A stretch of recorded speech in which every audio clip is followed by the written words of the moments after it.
Quem foi que entrou? Foi a Lara e... Acho que foi só ela. A Tá. Rafa.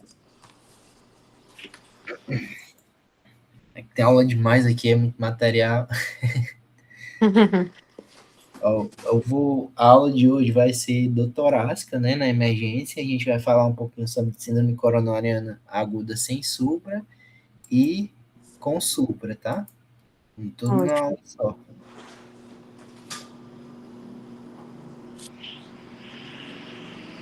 15h12 a gente começa. Certo, mandar lá, pessoal.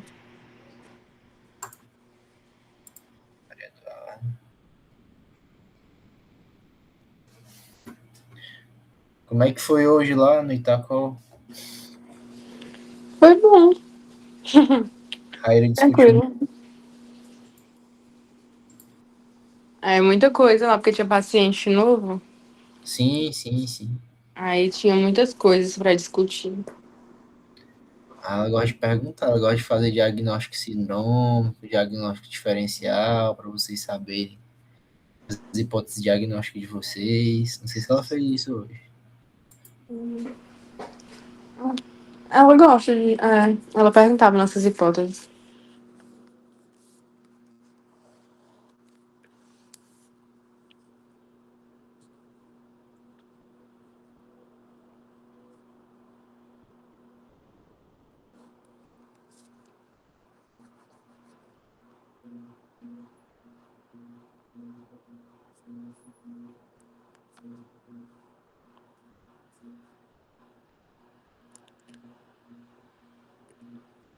Doutor Indra disse que tá pedindo pro senhor aceitar ela aí.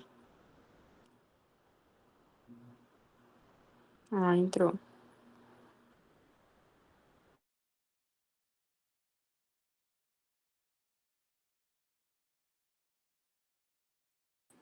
Boa tarde, doutor.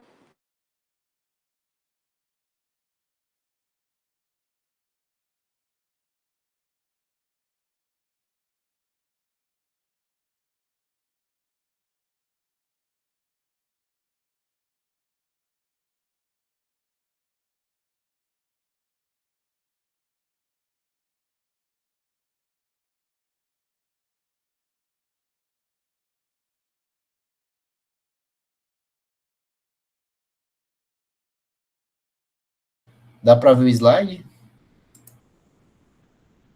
Dá sim. Dá. Dá. Dá, né? O senhor fez essa aula ou você já tinha? Eu já tinha, mas aí eu dei uma Uhum. ajeitada. Eu tenho aula de algumas coisas também. Chiquíssimo. Chique. Pronto. Bom, gente, a gente vai falar um pouquinho agora da abordagem de doutorado em fato na emergência, né? Isso aí é um tema bastante comum no dia a dia de vocês.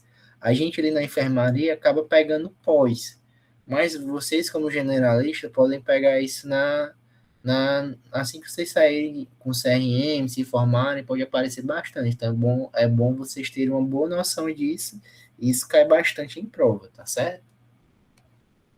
Deixa eu ver aqui. Pronto.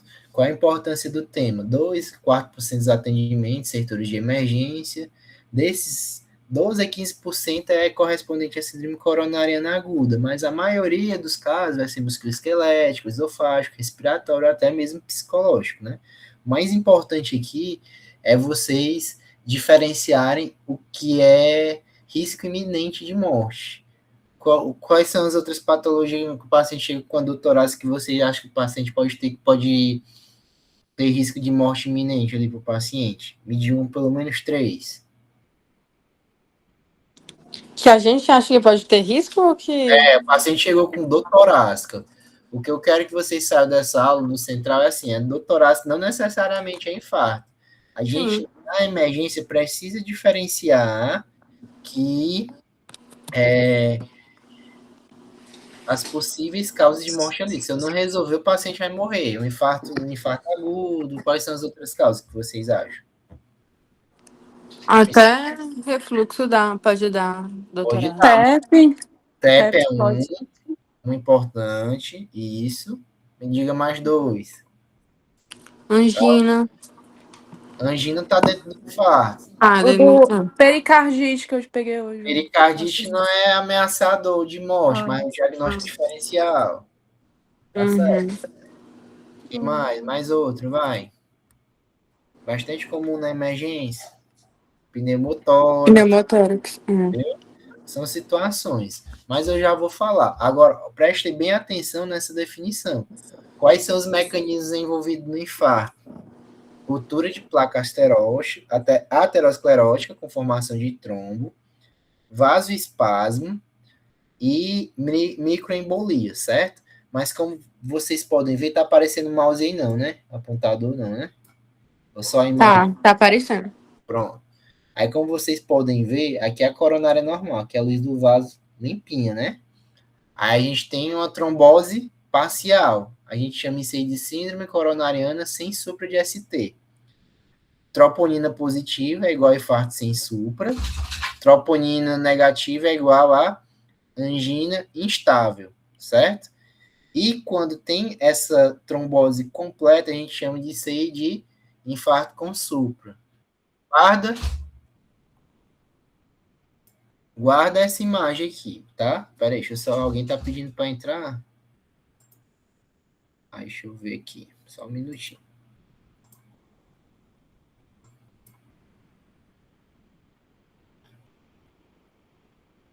Não, tá certo. Pronto, voltando aqui.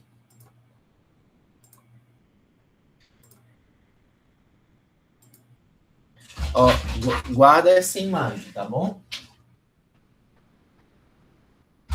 Por quê? A definição de infarto mudou, não sei se vocês estão sabendo, né? Não fala mais síndrome coronariana com supra e síndrome coronariana aguda sem supra. Eu vou falar lá no fim da aula. Alguém já falou sobre isso para vocês? Acho que a doutora falou um pouquinho hoje. Falou um pouquinho hoje, tá bom. Pois próximo. Aí, mas isso aqui é o principal, né? Para vocês entenderem lá na frente. Guarda essa imagem. Mas o que seria a quarta definição universal do infarto? Primeiro de tudo, precisa ter curva de troponina, aumento e ou queda, né? A gente chama isso aí de injúria miocárdica, mais um dos seguintes. Geralmente sintomas, que é o mais comum, né? Alterações de segmento ST, onda T e um BRE presumivelmente novo. Esse BRE cai um pouquinho em desuso.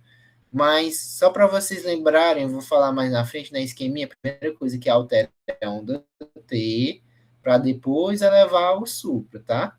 Já estou dando a dica aqui.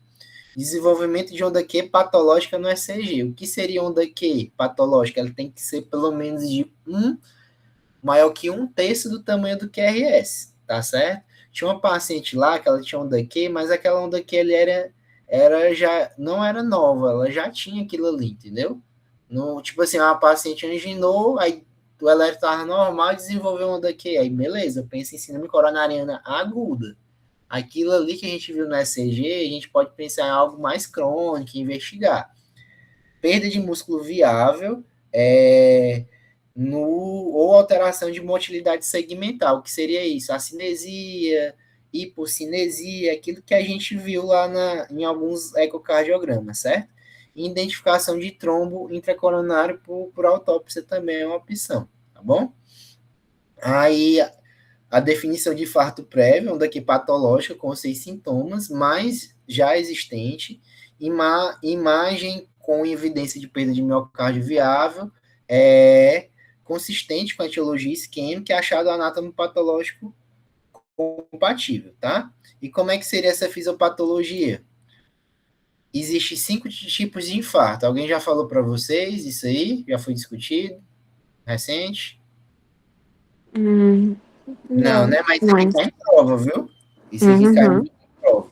O tipo 1 é o que é secundário ao evento trombótico agudo e que é o mais clássico, é preceptado pela ruptura da mesma, tá? O tipo 2 acontece muito em paciente que está séptico, em UTI, paciente grave. Às vezes o paciente já tem uma doençazinha ali arterial coronariana, tem uma reserva baixa. Aí o que acontece? A demanda por O2 aumenta tanto que o coração tenta compensar e essa oferta não supre, né? Aí, Como não supre, vai ter um desbalanço e acaba gerando um infarto. O tipo 3 é o fulminante, o tipo 4 é relacionado à angioplastia e o tipo 5 é relacionado à cirurgia de revascularização miocárdica. Como é que eu sei nisso aqui?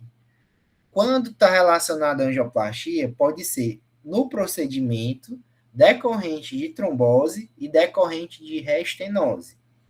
Eu vou dosar a troponina. O paciente apresentou dor, teve alguma alteração dinâmica no eletro, mas o mais importante que eu quero que vocês saibam é o que eu vou falar agora. Se for relacionado à angioplastia, a troponina precisa aumentar pelo menos 5 vezes o valor basal. Não basta aumentar 1, 2, 3 vezes, tem que aumentar 5 vezes. E se for relacionado pós a cirurgia de revascularização miocárdica, a troponina tem que aumentar 10 vezes, tá bom? Isso aí é informação importante. Que às vezes o paciente foi manipulado ali, pode ter uma dorzinha e tudo, que vai caracterizar. É o aumento de 5 vezes a troponina se for hemoplastia e 10 vezes se for pós-revascularização. Aí a gente acha que cardio é só receita de bolo, né? A gente acha que é 3AS e clopidogrel. Acaba sendo que no SUS acaba acontecendo que na prática acaba sendo um pouco desse jeito, mas cardio não é receita de bolo, vocês estão vendo no dia a dia. O objetivo primordial na torácica é a gente descartar as causas potencialmente fatais, né? O que eu estava querendo de vocês: pneumotórax, embolia pulmonar, que foi falado, dissecção de aorta, infarto e rotura de esôfago. São os principais diagnósticos diferenciais, porque se eu não tratar isso aqui, os pacientes vão evoluir com óbito, né? Aí a gente vai pela clínica. Quando é uma dissecção de aorta, geralmente é súbita, lancinante, irradiação para as costas e de grande intensidade. Vai haver assimetria de pulsos, presença de sopro de insuficiência aórtica. Alguém sabe como é que é o sopro de insuficiência aórtica? De cabeça?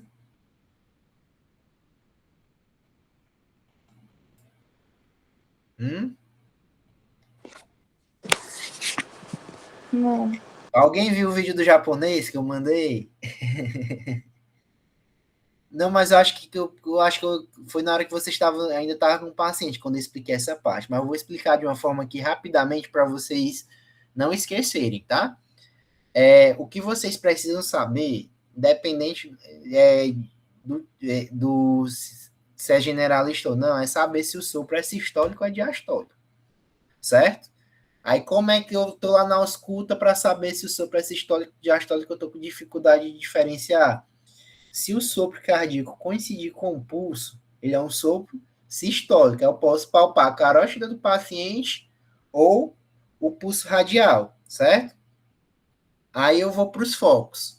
A gente tem os focos da base, que eu vou chamar os focos superiores do tórax. Quais são? O foco aórtico e pulmonar.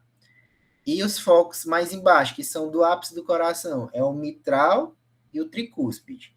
Nos focos, pode até anotar isso aí, nos focos superiores, o sopro sistólico é igual a estenose.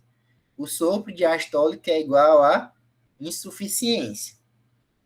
Nos focos inferiores, o sopro sistólico é igual, ao contrário, é igual a insuficiência, e o sopro. Tem duas pessoas querendo entrar, é? Eu fiquei com vergonha de interromper. Ah, tá bom, deixa eu tirar aqui para botar.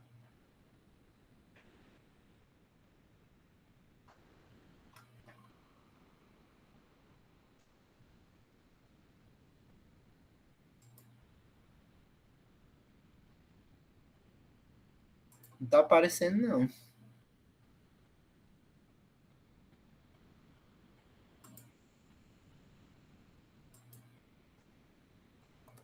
Pede para entrar de novo aí que eu libero. Falei aqui.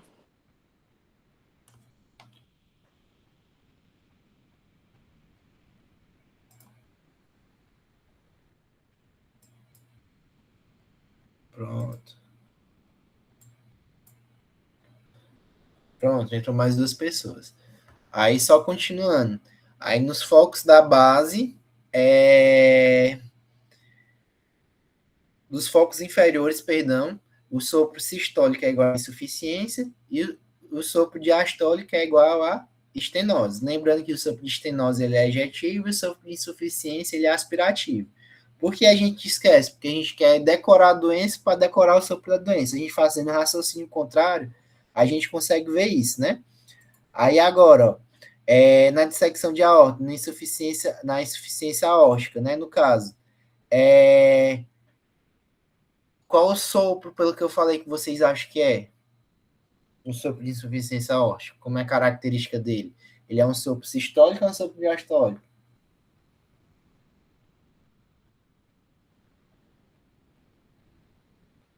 É um sopro Diastólico. perfeito, diastólico.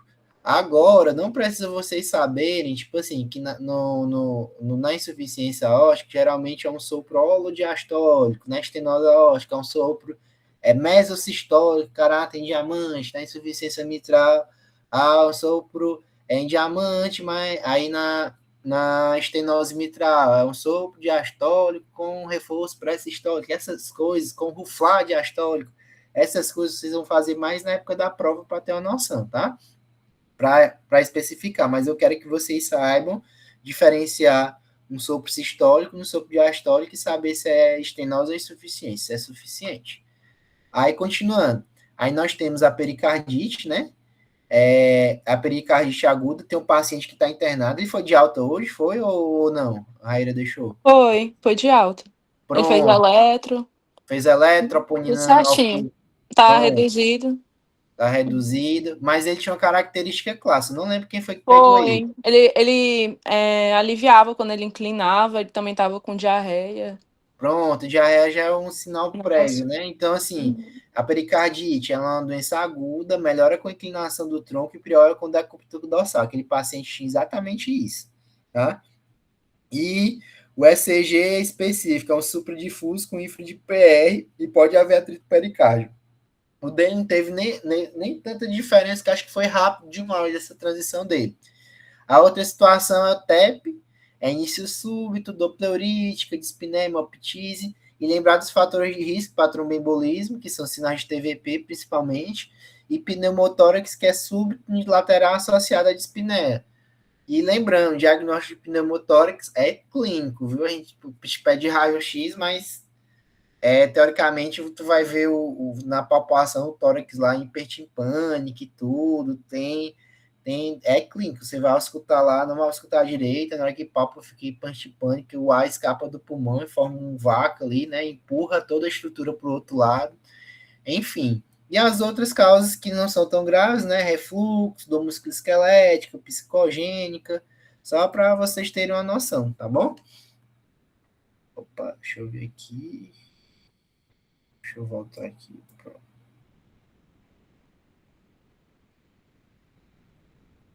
Deu um bugzinho aqui. Só um minutinho. Tá aparecendo o slide aí? Tá. Tá. Que não tá passando. Deixa eu ver aqui. Quando eu for colocar, eu vou colocar aqui de novo, tá? O slide.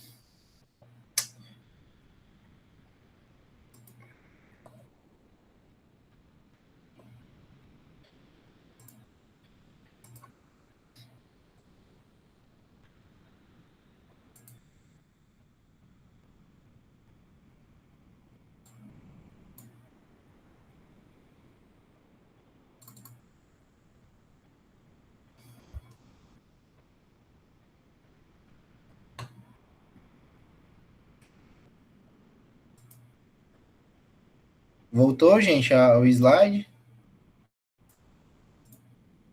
Ainda Não, não. ainda não. Vou botar aqui de novo.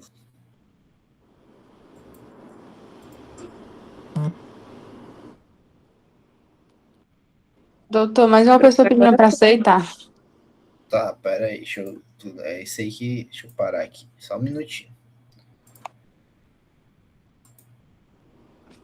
Tá marciano, né? Deixa eu permitir aqui. Deixa eu abrir aqui o slide de novo.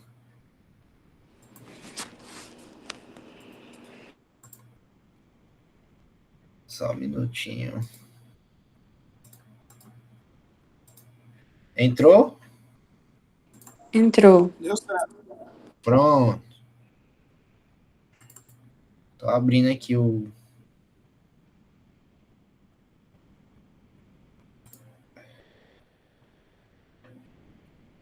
Vou compartilhar aqui, tá? De novo agora. Vai dar certo.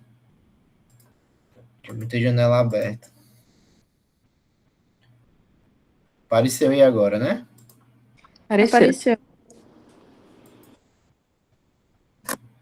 E aqui só lembrando aqui as causas, né, de dor torácica, que pode ser cardíaca e não cardíaca. Aí o que é importante para a gente? É ter caracterização. Isso aqui é outra coisa importante. Vocês precisam caracterizar a dor torácica. Se é uma dor torácica anginosa. Aí o que seria a dor torácica anginosa? As características da dor. Ela é retroexternar, em aperto, queimação, que piora com esforço físico ou emoção e melhora com repouso nitrato. Quando é que ela vai ser definitivamente anginosa? Quando ela tiver todas essas características. Quando ela vai, que é o tipo A. Do tipo B, ela é provavelmente anginosa, ela vai apresentar a maioria das características, mas não vai ter todas. Quando ela é uma dor provavelmente não anginosa, quando ela tem uma dor atípica que não preenche os critérios. E a dor definitivamente não anginosa é quando não tem nada, tá certo?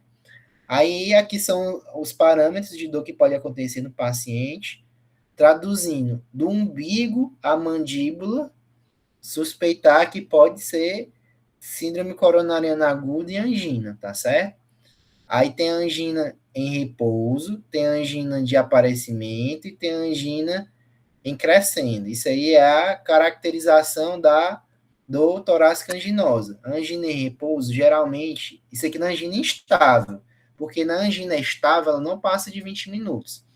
É usualmente com uma dor maior que 20 minutos, ocorrendo há cerca de uma semana. Angina de aparecimento mais rápido, ela com pelo menos gravidade CCS3, e recente no início de 2 meses, angina em crescendo. São pacientes que já têm angina e vai piorando e acaba tendo que isso, você tem que diferenciar.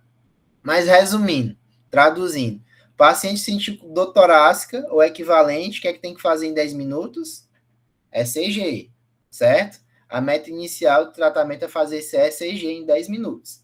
Aí, se tiver um supra bem característico, alteração dinâmica, a gente já vai para o tratamento específico. Se não tiver supra, o ECG não é diagnóstico, a gente já vai para outro fluxograma que a gente vai ver aqui, tá certo? E o que é importante é a gente estratificar o risco. Esse aqui era como era feito antigamente, ECG, avaliação em 10 minutos. Aí o ECG com supra ou BRE, avaliar a reperfusão, se tiver com supra. ECG isquêmico, exame físico alterado, conduta para SCA. Dor torácica, a gente classificou os chips, quando ela é A, B, a probabilidade é intermediária ou alta, a gente vai estratificar. E quando ela tem uma probabilidade baixa, de acordo com os critérios que vocês vão ver aqui na frente, a gente tem que pensar em fazer o protocolo de dor torácica, que a gente vai ver aqui como é que faz, tá certo? Basicamente, o que é? Série A, ECG e troponina. Antigamente, você fazia o ECG de 3 em 3 horas, e sempre que tiver dor, alteração clínica, e os marcadores de necrose miocárdica, que no caso é a troponina. Se for a troponina convencional, ela é a cada 3 horas. Se for a troponina ultrassensível, ela é 0, 1 e 2 horas, certo? Aí, se tiver alguma alteração, aí a gente já vai classificar de acordo com os scores, certo? Aqui é só para mostrar que, às vezes, a troponina está alterada, mas está estável, ela é uma injúria miocárdica crônica, então a gente tem que ter esse cuidado, entendeu? Aí, às vezes, o paciente também está com fibrilação atrial, sepse, miocardite, vai ter alteração de troponina. Lembra lá da definição que a gente tem que ter a clínica e tem que ter a definição universal do infarto que eu falei lá atrás, tá bom? Aí isso aqui é que pega. O paciente não é supra e você vai aplicar os scores. A gente tem 3 scores principais. A gente tem o Heart Score, que é esse aqui, a gente tem o Grace e tem o Team Score. O Heart Score, ele é uma ferramenta bem utilizada até para você liberar o paciente com mais precocidade. Por quê? Se você seriou lá o ECG nas primeiras 6 horas, fez os 3 ECG, deu normal, deu troponina negativa nas 3, e o Heart Score está menor do que 3, você, nesse caso, pode até liberar o paciente para casa. Acho que vai ser o próximo slide. Pronto, tá bem aqui. Esse slide está mais claro aqui para a gente. O que é que acontece? Dor torácica aguda. Eu defini, apareceu lá um supra, vai tratar como SCA diretamente, não tem problema. Aí é um diagnóstico claramente não cardiológico. O paciente está com ansiedade, tudo, a dor não é característica, então você já vai tratar de acordo. Agora, aqui vai entrar 90% dos casos.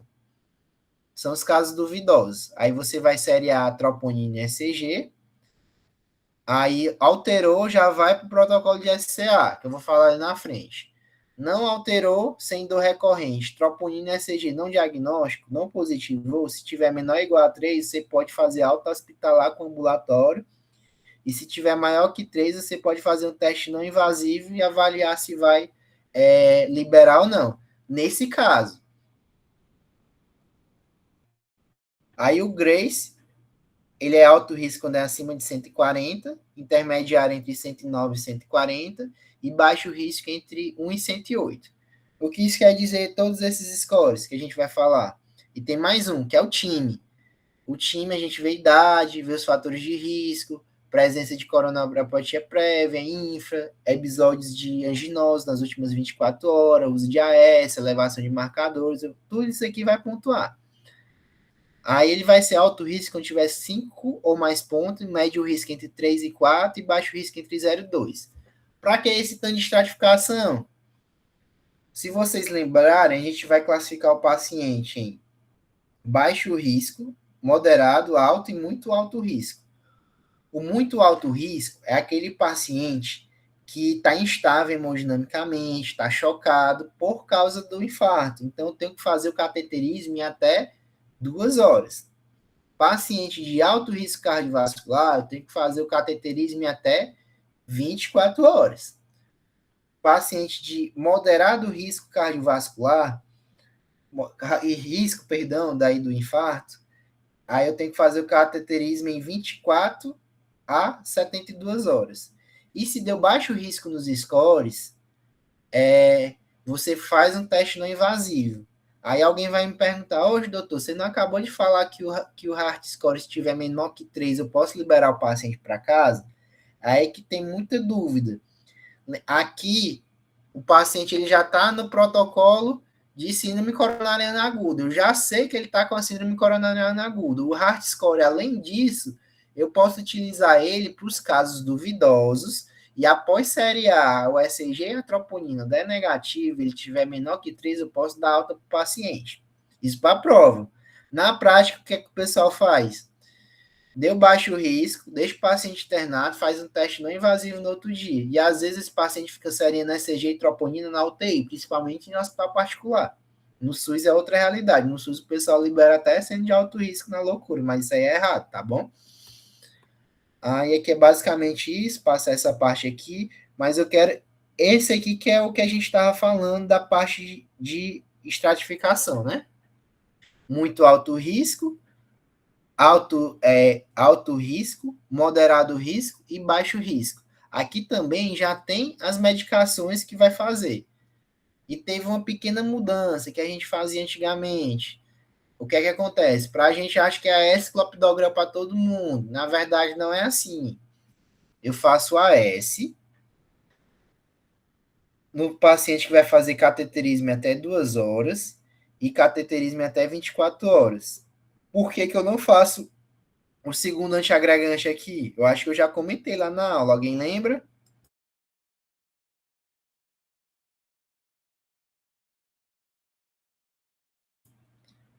Lembro não.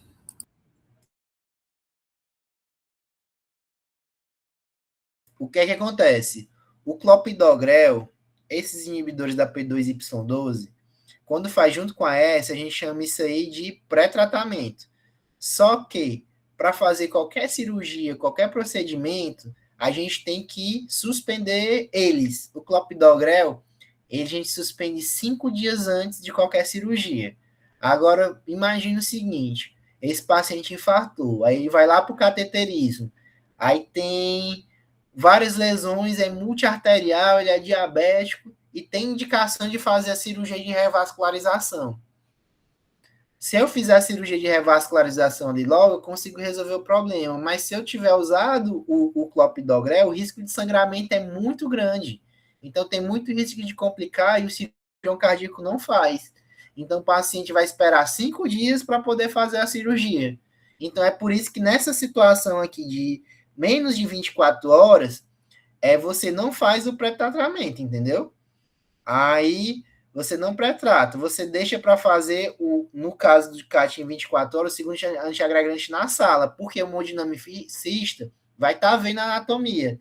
Ele viu ali que não é cirúrgico, ele já pode fazer o segundo antiagregante, entendeu? Aí, qual é a preferência?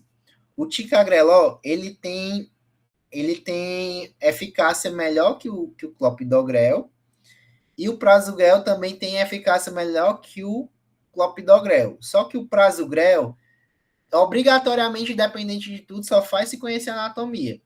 Então, na prática, nos hospitais particulares, vocês vão ver muito ticagrelor. Só que eu só vou fazer essa estratégia de pré-tratamento obrigatoriamente, como vocês podem aqui, quando é mais de 24 horas ou é conservador. Aí os estudos colocaram que reduz mortalidade. Então, qual é a dose de ataque de OS? Até 300 miligramas. A dose de ataque do clopidogrel, 300 miligramas, se for tratamento conservador, e 600 miligramas se for para angioplastia. Traduzindo aqui para vocês. Vocês estão aí no PA do Itacol. O paciente chega com síndrome coronariana aguda. Vocês vão fazer o AS e a heparina, né? Aí vai estratificar ali ele, de acordo com aqueles scores que eu apresentei, e aí deu alto risco. Aí tem que fazer o cateterismo até 24 horas, né? Aí eu vou ligar para o hemodinamicista e falar, doutor Igor, doutor Pedro, seja quem for, doutor Breno, o paciente está assim, assim, assado. Você quer que eu faça o segundo antiagregante ou você quer que vai fazer na sala? Aí ele vai falar, não, pode fazer aí. Aí você faz. Se não, só vai fazer lá na hemodinâmica. Aí, na prática, acaba fazendo a AS e a heparina só. Isso no sem supra, tá, gente? Aí, basicamente, é isso. E lembrar da questão da heparina. E a heparina vai ser em dose de anticoagulação. A enoxaparina é 1 miligrama quilo de 12 em 12 horas, tá bom? Só lembrando aqui. Aí, aqui o tratamento, que a gente tinha aquela receita de bolo, né? Monabis, mas é 1, né? Cada um tem morfina, oxigênio, nitrato, não é de rotina. O AS é de rotina. O beta-bloqueador e o IECA, você não precisa começar na mesma hora. Você pode começar em até 24 horas, com tranquilidade oral, se o paciente tolerar. Que aí o alvo desse paciente é aquilo que a gente falou, é uma frequência cardíaca ali em torno de 60 e tudo, eu coloco o beta-bloqueador em dose baixa e vou aumentando. O IECA do mesmo jeito. Agora vai ter o caso que o paciente vai estar com a frequência cardíaca de 50. Eu vou ter como colocar o beta-bloqueador nesse momento? Não, entendeu? O clopidogrel já tem algumas observações, você coloca, se for fazer o cateterismo após 24 horas, senão você tem que falar com o hemodinamicista, heparina você vai colocar, a estatina você vai colocar.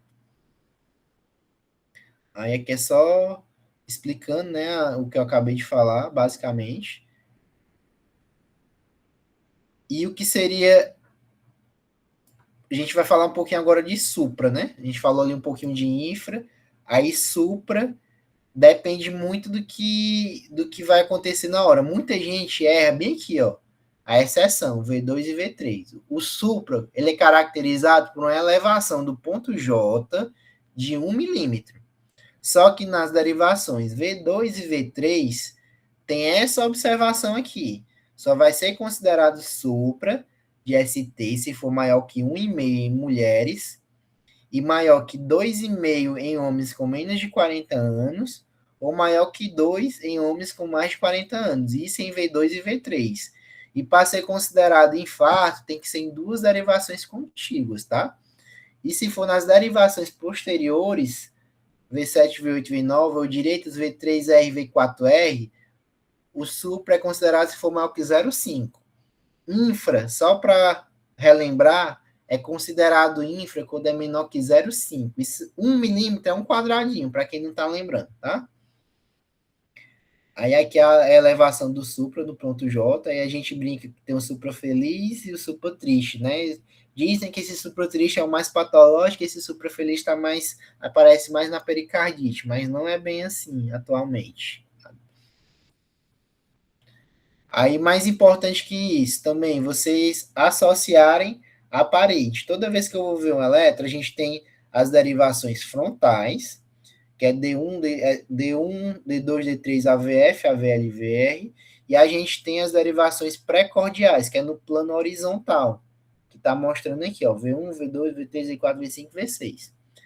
A parede D2, D3 e AVF, ela é a parede inferior. A parede inferior, ela é irrigada pela coronária direita. Então, toda vez que tiver infarto de parede inferior, obrigatoriamente eu vou ter que ver o ventrículo direito. Como é que eu vejo o ventrículo direito? Vendo V3R e V4R, que eu vou mostrar a seguir.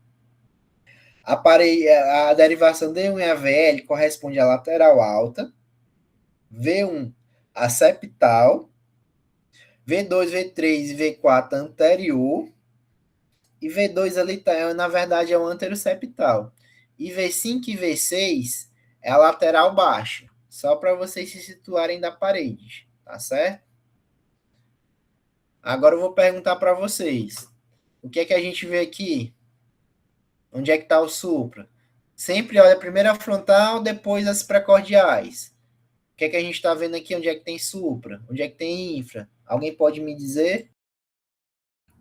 D2, D3, HVF. Perfeito. E tem mais alteração aí também, né? Vamos olhar para infra em V1, V2, V3.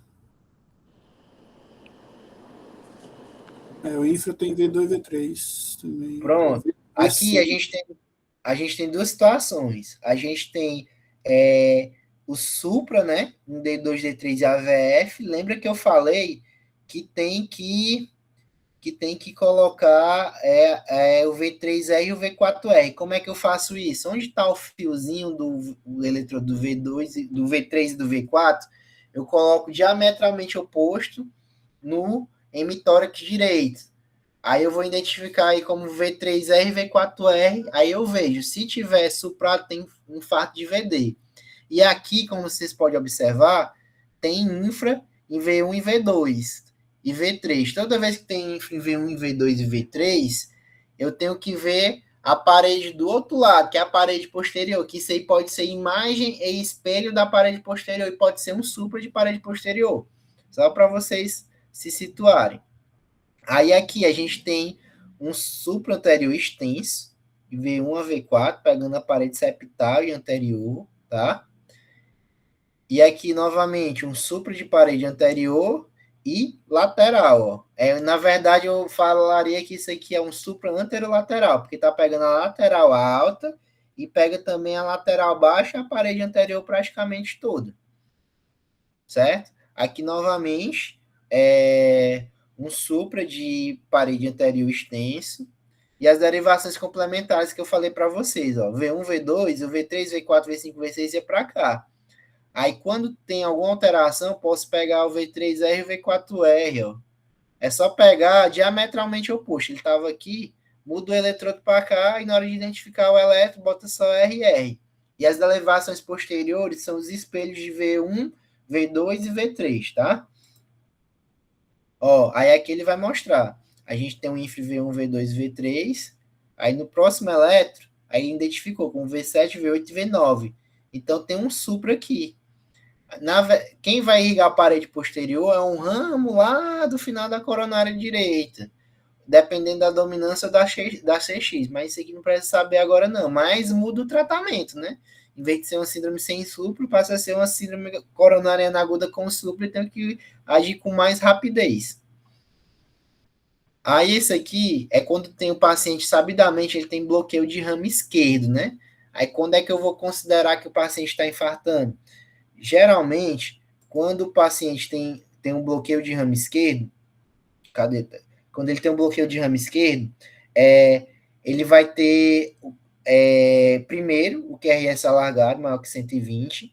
Em V1 vai ter a S pastosa, bem empastada aqui. Em V4, V6 e a VLV1 vai ter um aspecto de torre. Só que a onda T, geralmente, ela não é concordante com o QRS. Se ela está concordante com o QRS e maior que 1 milímetro, fala a favor de ser síndrome isquêmica. Eu vou ter que fazer os critérios, né? Esgarbosa. O infra do mesmo jeito. Se tiver um infra, aí vai pontuar também 3 pontos. Se tiver supra, é 5. E esse aqui, no bloqueio de ramo esquerdo, a maioria dos pacientes vai ter esse supranatural aqui. Mas aqui, observe que o QRS está para um lado, a onda T está para o outro. Esse aqui é o padrão normal. Mas se essa diferença aqui passar de um quadradão, pontua 2 pontos. Aí o que é que acontece? Aí se esse score for maior que 3, ele sugere que é infarto. Só que ele não tem tanta especificidade e sensibilidade. Aí fizeram esgarbosa modificado para aumentar isso aí. Mudou basicamente o terceiro critério. O terceiro critério é essa razão entre as amplitudes do ST, S ou do STR em qualquer derivação ser menor do que 0,25. Isso aqui é bem específico, mas é só para vocês entenderem o conceito, tá? Que aumentou a sensibilidade. Lembrando da definição do infarto, que eu já havia falado, e a evolução, que eu disse. Primeiro onda T, depois começa a suprar, aí começa a surgir onda Q, aí vai ter a inversão da onda T e regressão do supradesnivelamento. Quem ficou com fibrose, fica com onda Q. Quem não ficou, geralmente ela volta ao normal. Aí aqui a evolução do infarto é como se a onda estivesse se aproximando do QRS. Aí o ponto importante após o diagnóstico, monitorização hemodinâmica, aquele negócio do MOV, né? Solicitar os marcadores de lesão miocárdica, lembrando que com supra, a troponina ela é prognóstica, ela não é diagnóstica, ela é diagnóstica no sem supra, tá? E aqui algumas complicações mecânicas do infarto com supra, que nada mais é do que ruptura da parede livre, né? Aí acaba formando aqui uma CIV também, e pode ter ruptura do músculo papilar. Aí vai ter uma insuficiência mitral aguda. Sopro de insuficiência mitral aguda é um sopro sistólico, né? Se vocês lembrarem. Então, o paciente ele está com dor torácica e de repente aparece um sopro que não tinha, pode chamar o cirurgião que é bronca. Agora, isso aqui é para vocês, ó. Para prova. Prova de residência, prova de curso. Angioplastia versus trombólise. Em que situações utilizar trombólise e que situações utilizar angioplastia? A gente tem os tempos, as metas para reperfusão, né? O tempo de ECG é 10 minutos. O tempo porta-agulha do trombolítico é 30 minutos, idealmente 10. O tempo porta-balão, que é o paciente fazer a angioplastia, insuflar o balão ali, é de 90 minutos. E se não tiver no hospital e tiver transferência, tem que ser 120 minutos. Chegou esse paciente aqui com dor torácica, com síndrome coronariana aguda, com infarto com supra. Aí eu vejo meu hospital. Meu hospital tem hemodinâmica? Não tem. Tem trombolítico? Não tem. Tem um hospital perto para transferir em até 2 horas para fazer angioplastia?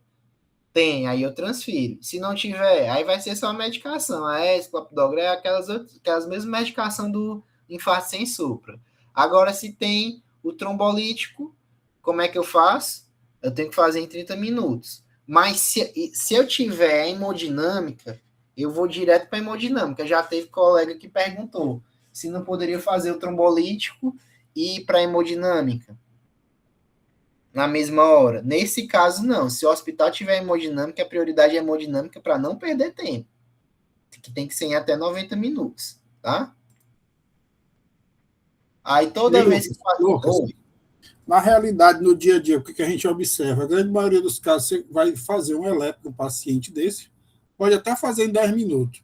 Mas, por exemplo, eu trabalho em autos, não tem trombolítico, só vai ter AS clopidogrel. Numa situação dessa aqui, eu vou ter que colocar o paciente na regulação para poder sair a senha para eu regular ele. Não tenho certeza que essa senha vai sair nesse tempo aqui, de 90 minutos, 2 horas.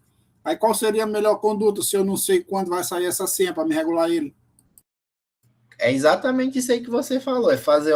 Aí eu faço obrigatoriamente na situação a dose de ataque de AS, dose de ataque de clopidogrel, heparina em dose de anticoagulação, antianginoso, beta-bloqueador, fazer estatina. Aí, se o paciente tiver sorte, com isso pode reperfundir alguma coisa e ganhar tempo para ele. Só que, infelizmente, a maioria desses pacientes vai acabar evoluindo com IC. Lembra que eu falei que tempo é miocárdio? Aí, então, nesses pacientes, a grande chance de evoluir porque eu não tratei a causa. Eles podem ter um supra de novo, porque às vezes, mesmo não fazendo nada, o paciente pode meio que reperfundir pelo próprio corpo ali, colocando algumas substâncias que são liberadas, acaba reperfundindo um pouquinho, que é o que salva a vida. Mas não tem muito o que fazer, né? Fazer essas medicações e, entre aspas, rezar, né? Mas aqui é o tempo, assim, para questão de prova e o que seria no ideal, né? Nos hospitais particulares a gente acaba fazendo isso. Mas na realidade a gente sabe que não. Aí, no caso aqui no Piauí, começou a linha de cuidado do infarto, né? Tu vai esperar a regulação do SAMU para ir lá pro HGV. Aí, o que é que acontece? Que vai ser as próximas coisas que eu vou falar. Esse aqui são os tempos de porta-agulha e porta-balão. O X da questão é o tempo do início do sintoma. Se até 12 horas do início dos sintomas o paciente for no hospital, ele pode ser abordado. Agora, esse tempo aqui que a gente conta é o tempo do primeiro profissional de saúde. Então, seria o tempo que ele chegou aí no hospital de Altos, ele teve o primeiro contato com o profissional de saúde, aí ele vai ter que fazer, teoricamente, tudo isso nesse tempo, entendeu? Mas ele só é elegível se ele tiver dentro das 12 horas dos sintomas dele, tá bom? Deixa eu ver aqui. Aí, sempre quando for fazer o trombolítico, vem o checklist de contraindicações. Quais são as contraindicações? Qualquer sangramento intracraniano prévio, AVC isquêmico, dano neoplasia, trauma significante na cabeça, sangramento ativo, lesão vascular cerebral, dissecção de aorta, discrasia sanguínea, gravidez é contraindicação relativa. A pessoa acaba fazendo em situação de emergência. Aí a gente tem 3 fibrinolíticos, trombolíticos, né? A tenecteplase é a principal para o infarto, a alteplase como segunda opção, e a primeira no AVC isquêmico, e a streptokinase, que é mais antiga e tem muito efeito colateral. Lembrando que o acesso que for fazer o trombolítico é o acesso só para o trombolítico, tá bom? Aí o melhor da tenecteplase que você pode fazer até no ambiente pré-hospitalar, é em bolos, dá para fazer. Então o paciente, então o SAMU daqui de Teresina acho que tem, mas não tem na UPA, vai entender. Aí quando acaba, tem que mandar para o estado e para o HGV pelo protocolo de linha de cuidado. Mas é de acordo com o peso, é uma dose máxima de 50 miligramas, uma dose mínima de 30, e você vai titulando a cada 5 miligramas a cada 10 quilos até chegar em 90, que dá mais ou menos esses 50 miligramas. Tem um pozinho, aí você faz o diluente, tá? Aí, aqui, supra inicial. Quais são os critérios de sucesso de trombólise?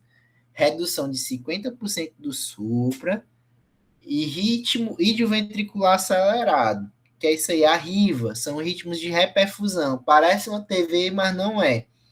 A imagem aí está um pouquinho errada. Por quê? Diferentemente da TV, a RIFA, a frequência cardíaca, ela é menor do que 100. Aí na imagem, se prestar atenção, está um pouquinho. Mas é bem transitório e logo volta para o ritmo sinusal normal, sabe? Aí sem essa aparência de TV. Na verdade, isso aqui é algo transitório. Então tem que ter isso aí, que é a melhora da dor, principal critério, redução do supra pelo menos 50% e desenvolvimento de arritmia de reperfusão. Agora, isso aí que está em verde é extremamente necessário. Paciente, mesmo fazendo trombólise, após até 24 horas, ele tem que fazer o cateterismo, porque eu posso ter perfundido ali parcialmente, ele pode ter uma lesão ali que pode entupir novamente. A gente chama isso aí de estratégia fármaco-invasiva. Eu vou fazer a trombólise e depois fazer o cateterismo para fazer a angioplastia, tá? E aqui são alguns achados de risco, né, nos eletros, que a gente tem, apesar de não ser supra, mas já são achados de risco, né, que a gente pode ver. Aqui um padrão de isquemia circunferencial. O que é? É o supra de AVR com infradifuso em parede anterior e lateral. Na verdade, isso aqui equivale, isquemia circunferencial, a lesão grande de tronco ou DA proximal. Padrão de De Winter, o que é? Nessas derivações precordiais tem um infra bem agudo, com uma onda T bem alta e hiperaguda também. Isso aí é o padrão de De Winter, lesão oclusiva de DA. Já vão pegando esses padrões. Síndrome de Wellens, que é aquela onda T bifásica em V2 e V3. Então, pode ser lesão suboclusiva de DA. Por que eu estou falando isso, gente? Porque mudou a definição do infarto.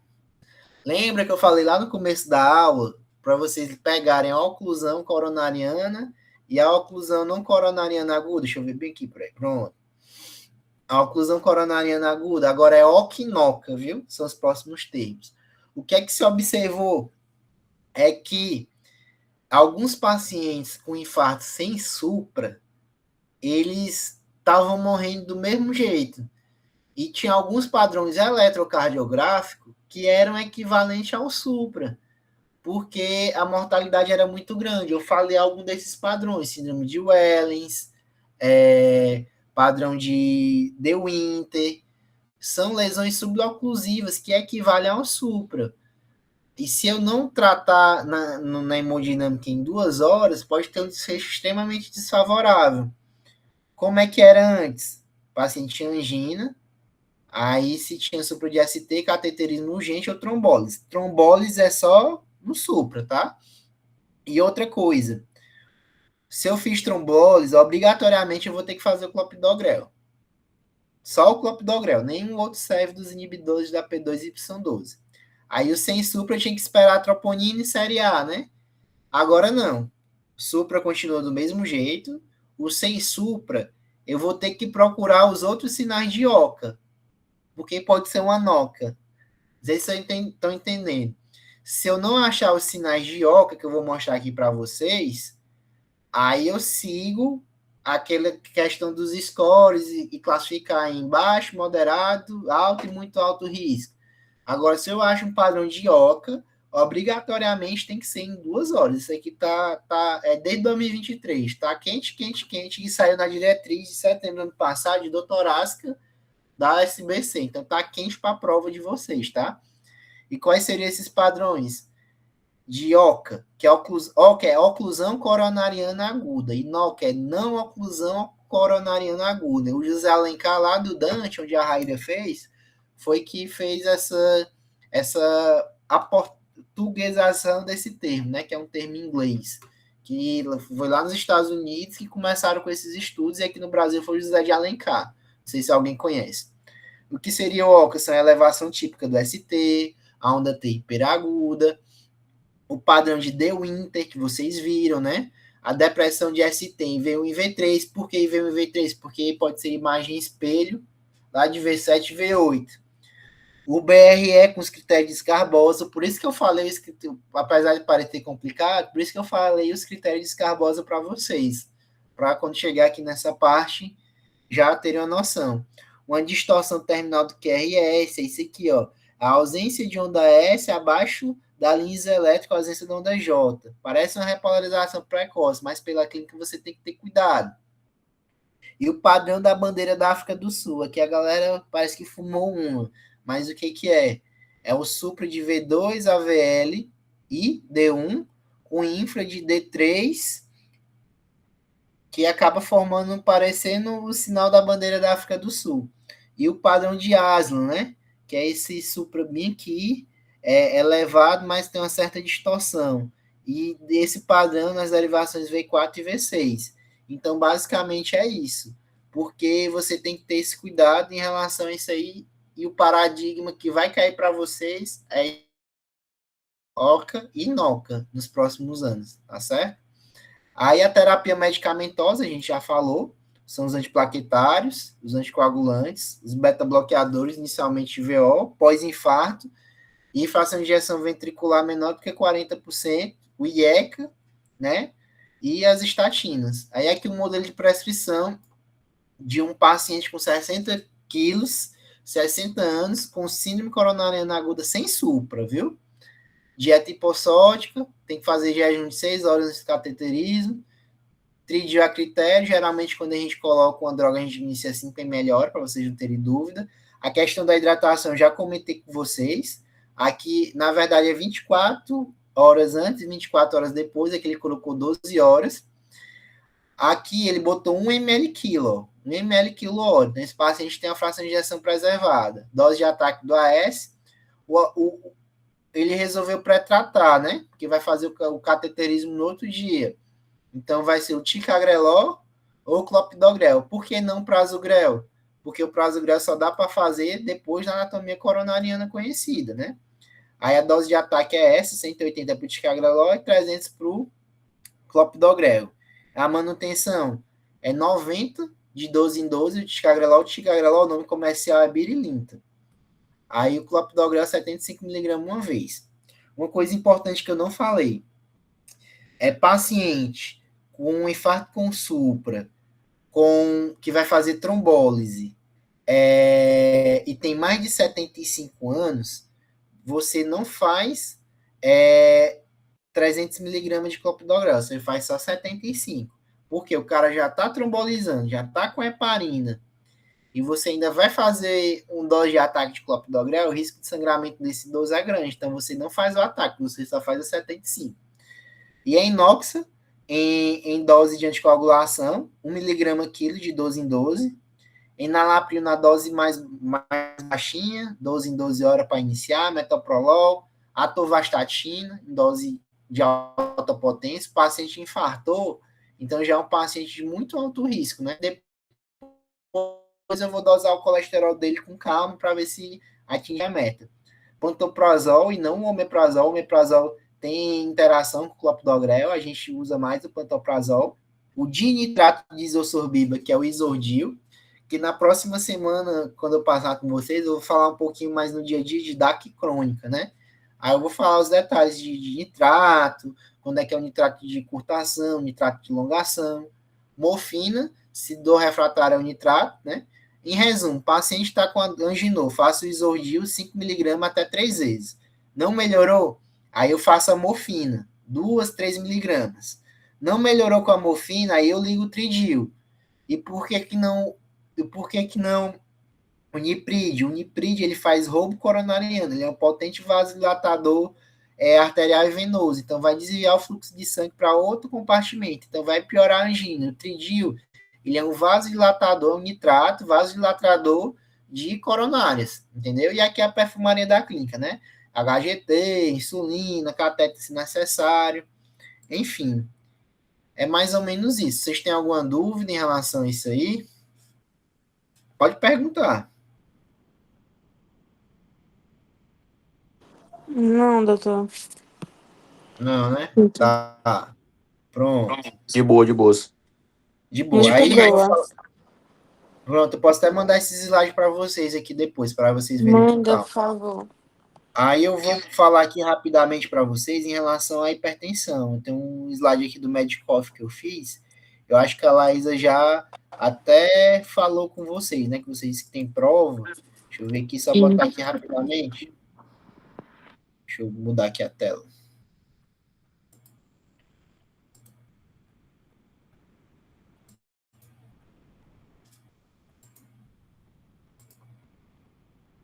Apareceu aí? Isso. Apareceu? Sim. Apareceu. Pronto, esse aqui é o slide mestre do Medicoff, né?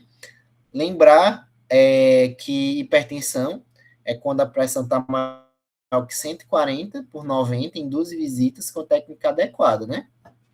Aí, se não tiver isso aí, eu posso fazer o diagnóstico também pelos métodos de pressão fora do consultório.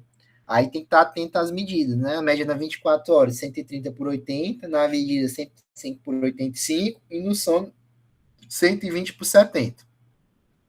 Qual é o trio de ouro de remédio que eu utilizo? São bloqueador de canal de cálcio, diurético tiazídico e principalmente IECA-OBRA. Sempre eu começo com IECA mais bloqueador de canal de cálcio ou diurético tiazídico, certo? Aí se tiver intolerância ao IECA, eu coloco o BRA. Por que isso? Antigamente a gente começava com uma dose e ia aumentando até chegar na dose máxima e depois passava para outra. Hoje em dia, com a diretriz mais atual, você já começa com 2, mesmo sendo estágio 1. Para vocês lembrarem de cabeça quando é que é estágio 1, 2 e 3, pensa assim, no estágio 1, a sistólica ela vai aumentar 20, até 20. Do estágio 2 para o estágio 3, a sistólica sempre vai aumentar 20, a diastólica sempre vai aumentar 10. Então, o estágio 1 é de 140 a 159, estágio 2 de 160 a 179, estágio 3 de 180 para cima.